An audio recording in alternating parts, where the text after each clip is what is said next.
நான் ரொம்ப நாளைக்கு முன்னாடி ஒரு ஊருக்கு நிகழ்ச்சிக்கு போயிருந்தேன். அங்கே தெரிஞ்ச ஒருத்தங்களை வேறு சொந்தக்காரங்களை பார்க்க வேண்டியிருந்தனால காலையில், அந்த ஊர் பேர் சொன்னால் வேணாம் வம்பாயிரும், காலையில் 6 மணிக்கு இறங்கி பழங்கள் வாங்கிட்டு போகலாம் அப்படின்னு அங்கே ஒரு பழக்கடைக்காரர் கடையை திறந்து வச்சுருந்தாங்க. அப்போ தான் எல்லா கடையும் திறந்துட்டு இருந்தாங்க. நான் நிறைய இந்த பழம் அந்த பழம்னு செலக்ட் பண்ணி ஒரு 220 ரூபாய் சொன்னார் அவர். நான் 220 ரூபாயை கொடுக்கும்போது நமக்கு ஒரு நட்பாசம் இருக்கும்ல, காலங்காத்தால் 200 ரூபாய்க்கு மேலே வாங்கியிருக்கோம், ரவுண்டாக 200 ரூபாயா போடுறீங்களா அப்படின்னு. உடனே அவர் சரி இந்தாங்க அப்படின்னு 20 ரூபாயை திருப்பி கொடுத்துட்டார். பரவாயில்ல, உடனே 20 ரூபாய் இந்த ஆள் திருப்பி கொடுத்துட்டாருன்னு சந்தோஷமாகவும் இருந்தது. ஆனால் அந்த ஆள் பார்த்த பார்வையில் இந்த 20 ரூபாய்க்காக இப்படி அல்பத்தனமாக கொடுத்த காசை திருப்பி வாங்குறியே அப்படிங்கிற பார்வையும் எனக்கு தோணுச்சு. அப்போ என் பக்கத்தில் ஒரு பிச்சைக்காரர் தட்டோட வந்து நின்னார். உடனே இவருக்கு முன்னாடி நம்ம ஒன்றும் கஞ்ச பிசுனாரி கிடையாது நிரூபிக்கணுன்ட்டு அப்படி அந்த 20 ரூபாய் அந்த பிச்சைக்காரர் தட்டில் போட்டு அப்படி கெத்த அவரை பார்த்தேன். அந்த பிச்சைக்காரர் அம்மா நன்றிம்மான்ட்டு அடுத்த கடைக்கு போயிட்டார். இப்போ அந்த கடைக்காரர் இப்படி தலையில் அடிச்சுக்கிட்டு சிரித்தார். ஏன் சிரிக்கிறீங்க? இல்லை ஏன் சிரிக்கிறீங்க? உங்ககிட்ட கராராக வாங்கின 20 ரூபாயை பிச்சைக்காரனுக்கு கொடுத்துட்டே இருந்தானே நீங்கள் சிரிக்கிறீங்க. நாங்களாம் விருதுநகர் மாவட்டத்துக்காரங்க, வியாபாரத்தில் தர்மம் பார்க்க மாட்டோம், தர்மத்தில் கணக்கு பார்க்க மாட்டோம், எதுலேயும் கரெக்டாக இருப்போம் அப்படின்னு. கைத்தட்டலாம், தப்பு கிடையாது. விருதுநகர்லேருந்து ஒருத்தருமே வரலையா? உடனே அதுக்கும் அவர் சிரித்தார். உங்கள் மாவட்டம் உங்கள் ஊரெலாம் நல்லா தான் இருக்குது, அப்புறம் ஏன் சார் சிரிக்கிறீங்க என்ன? இப்போ வந்தாரே அவர் பிச்சைக்காரர் இல்லைம்மா, எங்களுக்கெல்லாம் வட்டிக்கு பணம் விட்டுருக்காரு. வட்டி வாங்க வந்தவர்கிட்ட நீ 20 ரூபா பிச்சை போட்ட பார்த்தியா? நான் பணம் இருக்கிறவன்ட்டே பணம் போகுது, அதனால பிச்சை எடுத்து எங்ககிட்ட தான் வட்டிக்கு விடுவார். இந்த மார்க்கெட்டில் உள்ள எல்லா கடைக்காரங்களும் அவர்கிட்ட கடன் வாங்கியிருக்காங்க. அவர் பிச்சை எடுக்க போகிற மிச்ச நேரத்தில் எங்ககிட்ட வந்து வட்டி வாங்குவார். நீ வேற எக்ஸ்ட்ரா 20 ரூபா போட்டிருக்கியேன்னு நினச்சேன் அப்படின்னா. இப்போ இன்றைக்கி காலம் எவ்வளவு ஒரு மோசமான சூழ்நிலையில் போய்கொண்டிருக்கிறது. இந்த காலகட்டத்தில் தான் நாம் அறம் குறித்தும் நேர்மை குறித்தும் அடுத்த தலைமுறைக்கு உறுதியாக சொல்ல வேண்டிய ஒரு சூழலில் வாழ்ந்து கொண்டிருக்கிறோம். பெரிய வீரன், அந்த நாட்டில் அவன் ஒரு பெரிய வீரன். காட்டுக்கு அவன் வேட்டைக்கு போயிருக்கிறான். அது ஒரு இரவு மங்கும் நேரம். அந்த நேரத்தில் தான் பெரிய பெரிய விலங்குகள் வரும் அப்படின்னு வில்லு அம்பு எடுத்துகிட்டு அவன் காட்டுக்கு வேட்டைக்கு போகிறான். ஒரு மரத்துக்கு பின்னாடி நின்று கேட்குறான், சரசரன்னு ஒரு சத்தம், ஏதோ ஒரு பெரிய விலங்கு மாட்ட போகுது அப்படின்னு காத்துக்கிட்டு கண்ணை கூர்மையாக்கிக்கிட்டு பார்க்குறான். பெரிய காட்டு பன்றி, பல கிலோ தேரும். அப்படி ஒரு காட்டு பன்றி அப்படி திடுன்னு ஓடி வருது. இவன் வில்லையும் அம்பையும் ரெடி பண்ணிட்டான்.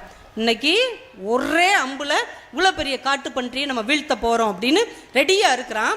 அந்த காட்டு பன்றி வேகமாக வந்தது, சரட்டுன்னு நிற்கிது.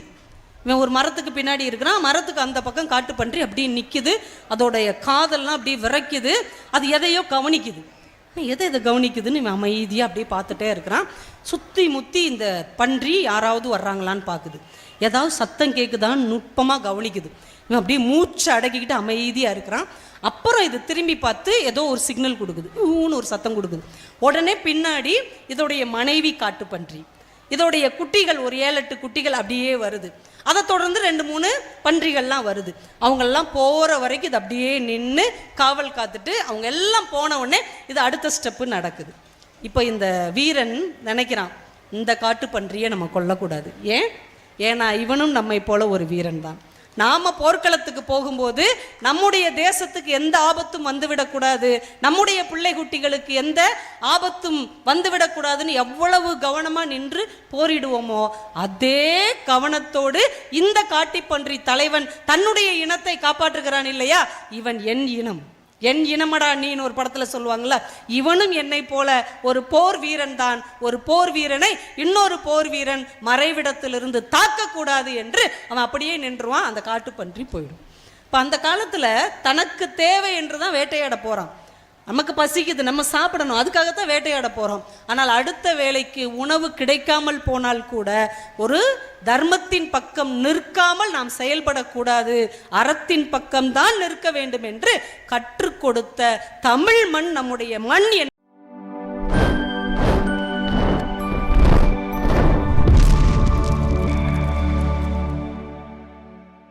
நான் ரொம்ப நாளைக்கு முன்னாடி ஒரு ஊருக்கு நிகழ்ச்சிக்கு போயிருந்தேன்.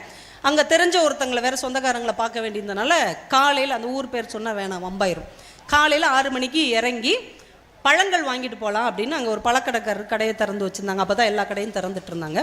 நான் நிறைய இந்த பழம் செலக்ட் பண்ணி ஒரு 220 ரூபாய் சொன்னார் அவர். நான் 220 ரூபாயை கொடுக்கும்போது நமக்கு ஒரு நட்பாசம் இருக்கும்ல, காலங்காத்தால் 200 ரூபாய்க்கு மேலே வாங்கியிருக்கோம், ரவுண்டாக 200 ரூபாயா போடுறீங்களா அப்படின்னு. உடனே அவர் சரி இந்தாங்க அப்படின்னு 20 ரூபாயை திருப்பி கொடுத்துட்டார். பரவாயில்ல, உடனே 20 ரூபாய் இந்த ஆள் திருப்பி கொடுத்துட்டாருன்னு சந்தோஷமாகவும் இருந்தது. ஆனால் அந்த ஆள் பார்த்த பார்வையில் இந்த 20 ரூபாய்க்காக இப்படி அல்பத்தனமாக கொடுத்த காசை திருப்பி வாங்குறியே அப்படிங்கிற பார்வையும் எனக்கு தோணுச்சு.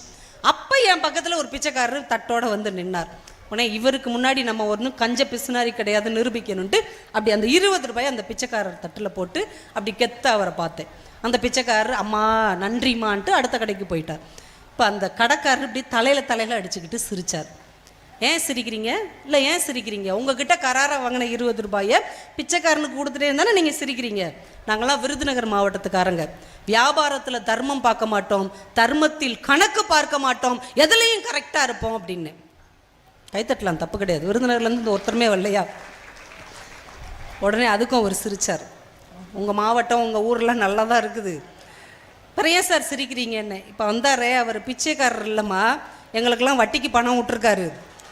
வட்டி வாங்க வந்தவர்கிட்ட நீ 20 ரூபா பிச்சை போட்ட பார்த்தியா? நான் பணம் இருக்கிறவன்ட்டே பணம் போகுது, அதனால பிச்சை எடுத்து எங்ககிட்ட தான் வட்டிக்கு விடுவார். இந்த மார்க்கெட்டில் உள்ள எல்லா கடைக்காரங்களும் அவர்கிட்ட கடன் வாங்கியிருக்காங்க. அவர் பிச்சை எடுக்க போகிற மிச்ச நேரத்தில் எங்ககிட்ட வந்து வட்டி வாங்குவார்.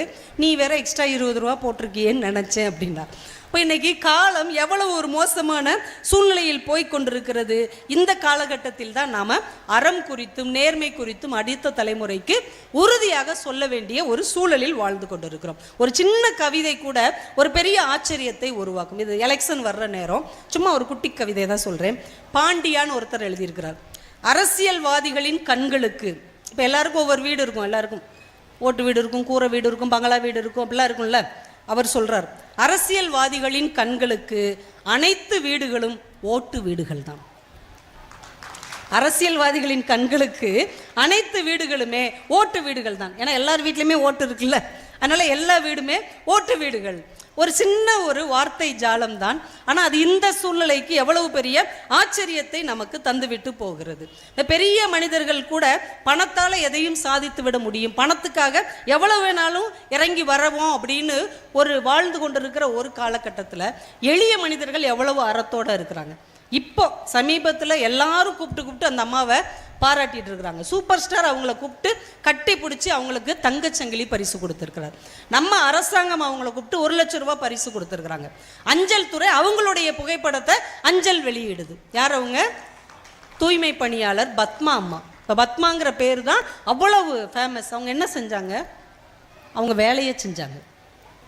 அவங்க ஒன்றும் பெரிய மலை மேலே ஏறலை, பின்னாடியே ஓடலை, ஏதாவது ஒரு விளையாட்டில் ஈடுபடலை, அவங்க ஒன்றுமே செய்யலை.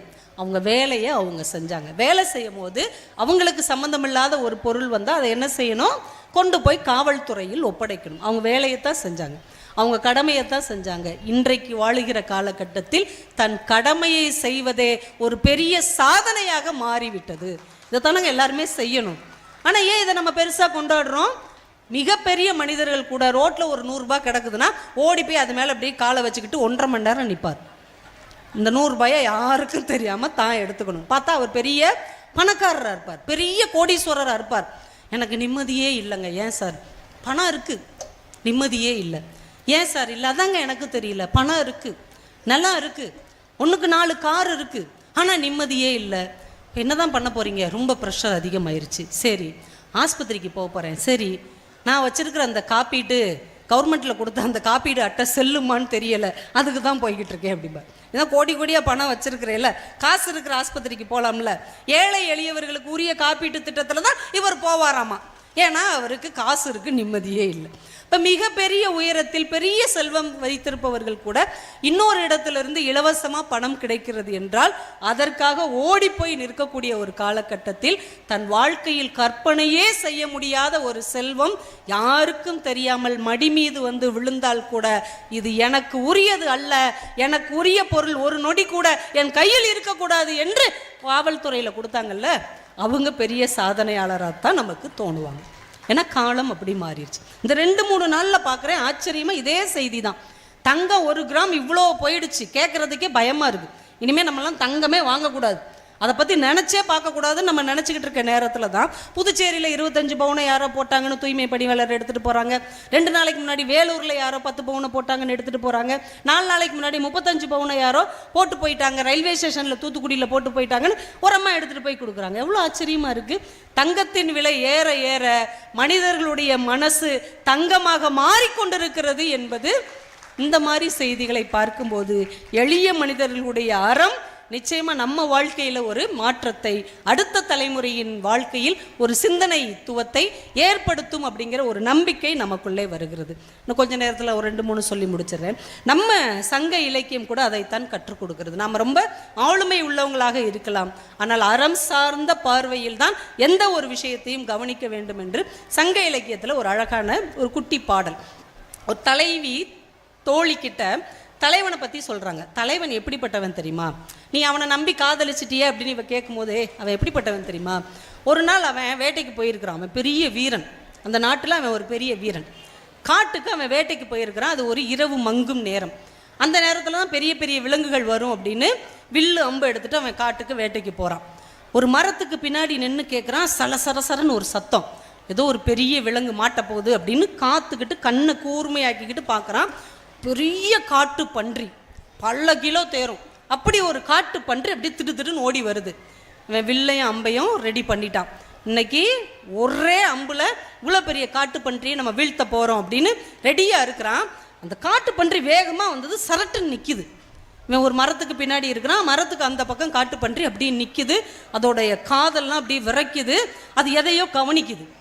எதை கவனிக்குதுன்னு இவன் அமைதியாக அப்படியே பார்த்துட்டே இருக்கிறான்.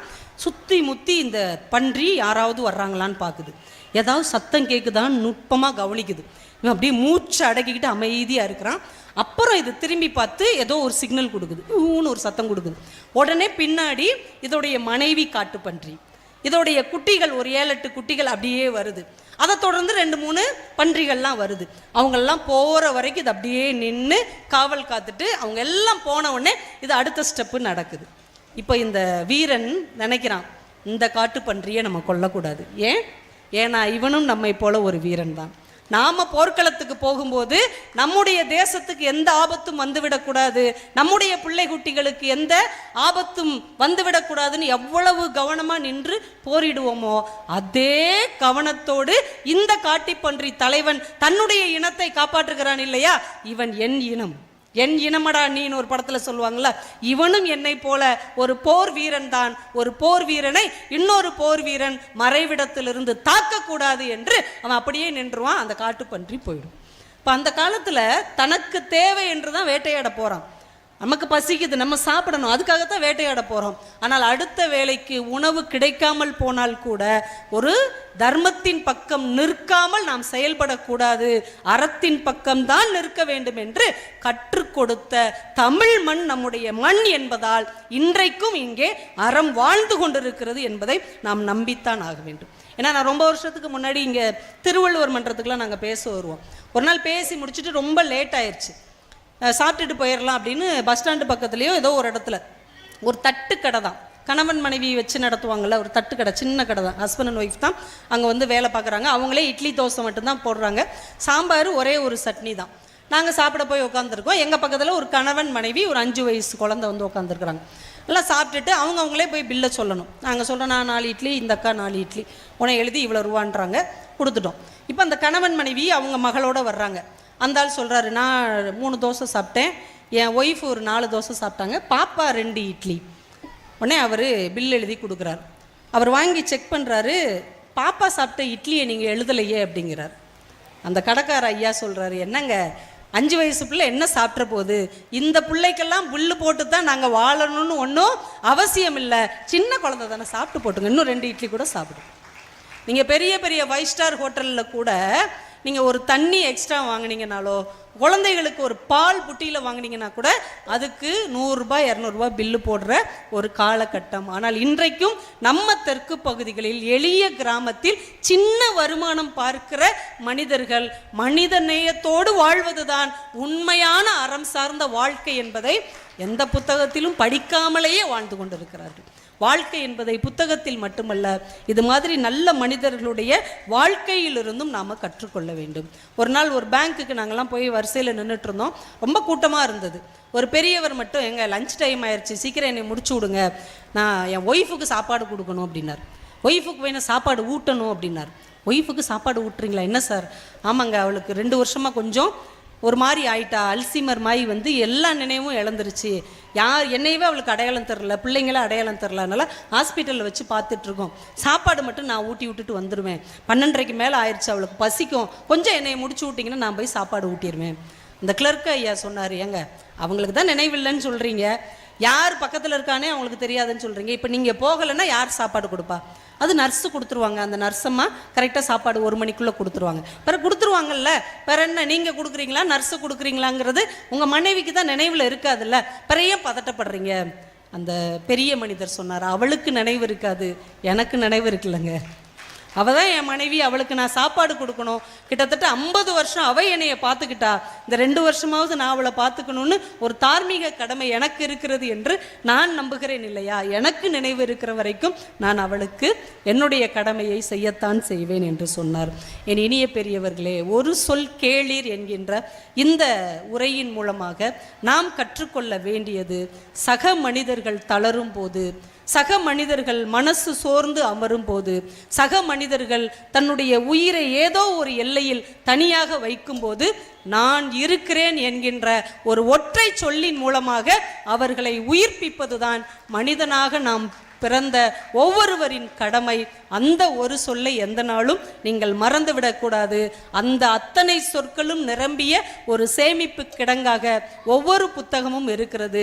இந்த நிறைவு நாளில் நீங்கள் ஒவ்வொருவரும் உங்களால் இயன்ற புத்தகங்களை வாங்கி உங்கள் குழந்தைகளின், உங்களுக்கு தெரிஞ்சவங்களின் வீட்டில் என்ன விசேஷம் என்றாலும் புத்தகங்களை தயவு செய்து பரிசாக கொடுங்கள். புத்தகத்தை பரிசாக ஒரு மனிதனுக்கு நம்பிக்கையை பரிசாக கொடுப்பது, ஒரு மனிதனுக்கு பேரன்பை பரிசாக கொடுப்பது, ஒரு குழந்தைக்கு பெரும் கருணையை பரிசாக கொடுப்பது என்பதை உள்ளார்ந்த அன்போடு புரிந்து கொண்டு இந்த புத்தகங்களை வாங்கி படைப்பாளிக்கும் புத்தக திருவிழாவுக்கு நீங்கள் பெருமை சேர்க்க வேண்டும் என்று கேட்டு, இவ்வளவு அருமையாக 10 நாட்களும் இந்த விழாவை நடத்தி கொண்டிருக்கிற மாவட்ட நிர்வாகத்துக்கும் தமிழக அரசாங்கத்துக்கும் தென்காசி மாவட்டத்து என் அன்பு தமிழ் சொந்தங்களுக்கும் என்னுடைய அன்பையும் நன்றியையும் வணக்கங்களையும் தெரிவித்து விடைபெறுகிறேன். நன்றி, வணக்கம்.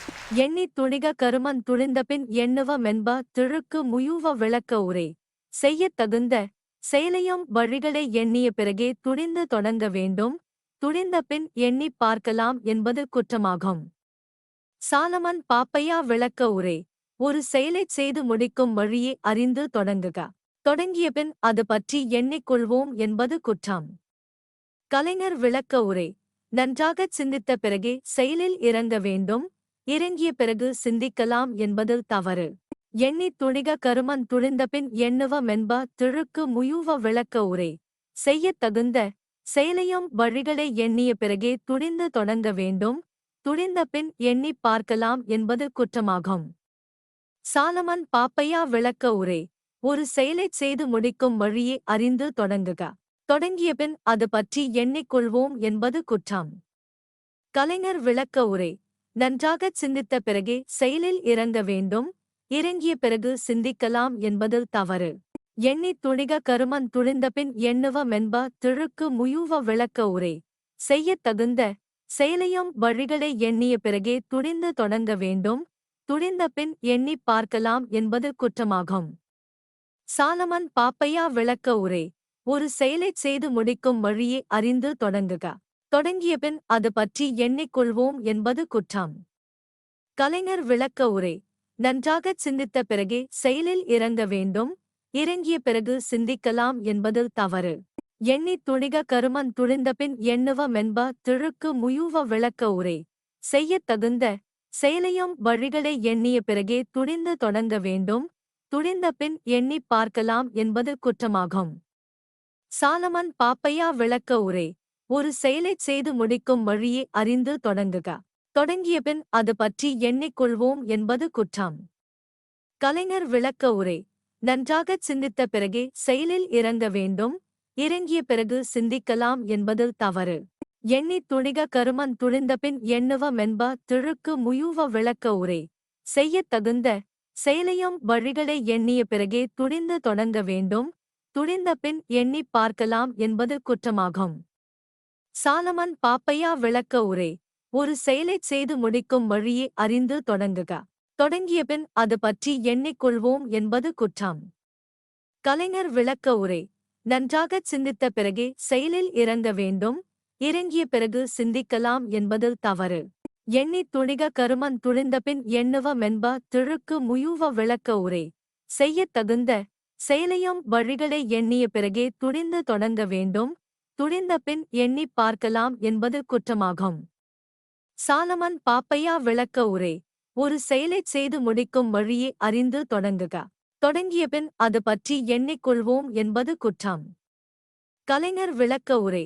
நன்றாகச் சிந்தித்த பிறகே செயலில் இறங்க வேண்டும், இறங்கிய பிறகு சிந்திக்கலாம் என்பது தவறு. எண்ணித் துணிக கருமன் துணிந்தபின் எண்ணுவ மென்ப திழுக்கு முயுவ விளக்க உரை. செய்யத் தகுந்த செயலையும் வழிகளை எண்ணிய பிறகே துணிந்து தொடங்க வேண்டும், துணிந்த பின் எண்ணிப் பார்க்கலாம் என்பது குற்றமாகும். சாலமன் பாப்பையா விளக்க உரை. ஒரு செயலைச் செய்து முடிக்கும் வழியை அறிந்து தொடங்குக. தொடங்கிய பின் அது பற்றி எண்ணிக்கொள்வோம் என்பது குற்றம். கலைஞர் விளக்க உரை. நன்றாகச் சிந்தித்த பிறகே செயலில் இறங்க வேண்டும், இறங்கிய பிறகு சிந்திக்கலாம் என்பது தவறு. எண்ணித் துணிக கருமன் துணிந்தபின் எண்ணுவ மென்ப திழுக்கு முயுவ விளக்க உரை.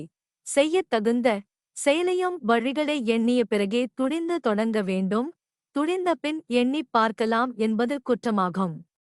சாலமன் பாப்பையா விளக்க உரை. ஒரு செயலைச் செய்து முடிக்கும் வழியை அறிந்து தொடங்குக. தொடங்கிய பின் அது பற்றி எண்ணிக்கொள்வோம் என்பது குற்றம். கலைஞர் விளக்க உரை.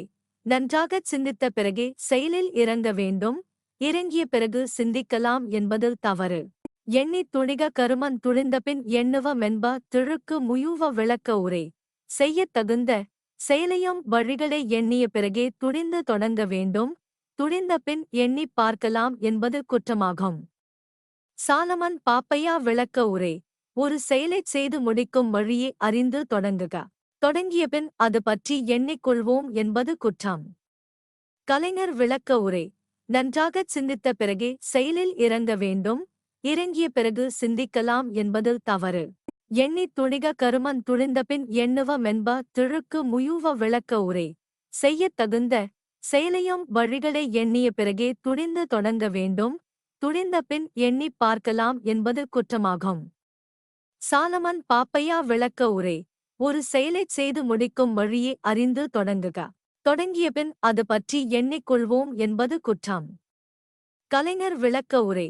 நன்றாகச் சிந்தித்த பிறகே செயலில் இறங்க வேண்டும், இறங்கிய பிறகு சிந்திக்கலாம் என்பது தவறு.